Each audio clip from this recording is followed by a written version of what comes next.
Actually, yan din yung greatest failure ko. So, nag-work ako before as a factory worker. So, grabe yun yung pinaka-greatest win at greatest failure ko talaga na talagang actually, marami ako naging failure, pero yun yung pinaka-top of my mind ko. Nakaipon kasi ako noon 80,000. Lagi ko itong kwento sa kanila. Grabe yun! Ay! Nakaipon ako noon 1 year. Factory worker lang ako, 80,000. Mas ang laki na naipon ko. As a factory worker, kasi 350 lang sahod namin. Overtime kasi ako lagi. 12 hours. Yan, basta overtime meron. Nandyan talaga ako, hindi ako nawawala.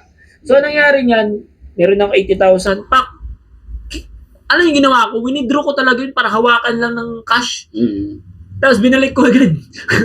Tapos nangyari yan, binalik ko ng mga kung ano, laptop kasi nag-aaral ako about marketing, digital marketing, online work. Tapos, parang 2 days nang ubos yung 80K ko. So, unang lesson na natutunan ko dun, money is just money talaga. Parang pera, pera lang yan.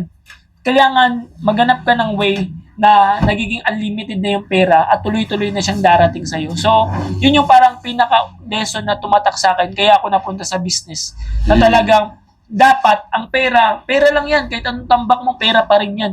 Dapat, pera, gamitin mo lang siyang as a tool para magkaroon ng way para yung pera tuloy-tuloy na dadaloy sa sistema o sa buhay mo para mabili yung mga bagay na gusto mo. Yun yung parang kaya napunta ako sa pag-business.